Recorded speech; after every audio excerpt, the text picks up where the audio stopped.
Après une première victoire convaincante contre les Molosses, le Flash de La Courneuve se déplaçait à Saint-Ouen-l'Aumône pour y affronter les Cougars dans le cadre de la deuxième journée élite. Dans un début de match très physique, les joueurs de Xavier Mas inscrivent un field goal et mènent 3-0, mais c'est bien l'équipe du Flash qui va être la première à trouver la end zone. Sur cette action, Paul Durand envoie un missile superbement catché par Michael Doucouré, qui prend de vitesse son défenseur et file tout droit vers l'embut adverse. Touchdown, le Flash mène 7-3. Mais cet avantage au score ne va pas durer. Si l'attaque des Cougars va elle aussi marquer un touchdown, c'est la défense de Xavier Mas qui va s'illustrer sur cette action. Paul Durand voit son bras typé par Tim Willman et c'est Carl Tembo, très opportuniste, qui réceptionne le ballon et remonte tout le terrain pour inscrire un nouveau touchdown. À la pause, les Cougars mènent 17-7. Au retour des vestiaires, le Flash repart sur de bonnes intentions et Paul Durand va de nouveau trouver Michael Doucouré dans les airs. Touchdown pour les Courneuviens qui reviennent à 3 petits points des Cougars. C'est ensuite les défenses qui vont prendre le pas sur les escouades offensives jusqu'à cette course d'Isaac Amoako qui conclut un très bon drive des Cougars.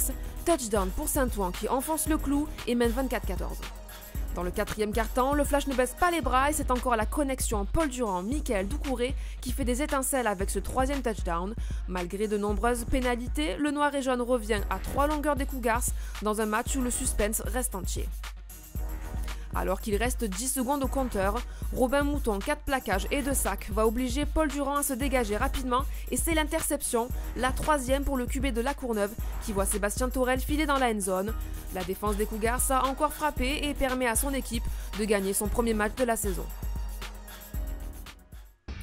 Dans l'autre match du week-end, les Dauphins de Nice recevaient les Black Panthers de Thonon-les-Bains, une rencontre qui commence plutôt bien pour l'équipe de Larry Legault. Dans le premier quart-temps, Billy Green, qui avait impressionné par sa mobilité contre les Centurions, va perforer la défense niçoise. Sur cette course, le quarterback gagne 20 yards et permet à son équipe de se rapprocher de la end zone des Dauphins. Les Black Panthers ont alors l'opportunité de concrétiser leur très bon drive, mais sur cette action, mésentente entre le QB canadien et ses coéquipiers qui commettent une faute. Première pénalité d'une longue série pour les Blacks qui vont se montrer particulièrement indisciplinés dans ce match.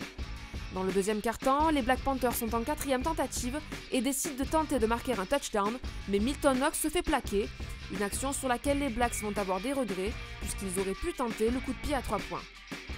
Et ce sont les Dauphins qui vont en profiter.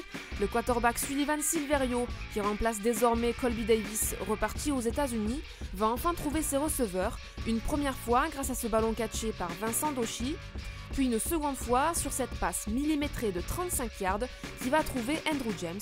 Pour la première fois de la rencontre, les Dauphins parviennent à s'inviter dans le camp des visiteurs. S'ensuit une superbe course du quarterback niçois qui permet à son équipe de rentrer dans les 20 yards des Black Panthers. Des Blacks qui vont une nouvelle fois commettre une pénalité et offrir une très bonne position aux Dauphins qui n'en demandaient pas tant. Karim Ordeda ne tente pas le diable mais bien un field goal. Coup de pied réussi et coup de théâtre puisque les Black Panthers ne parviendront jamais à revenir dans le match.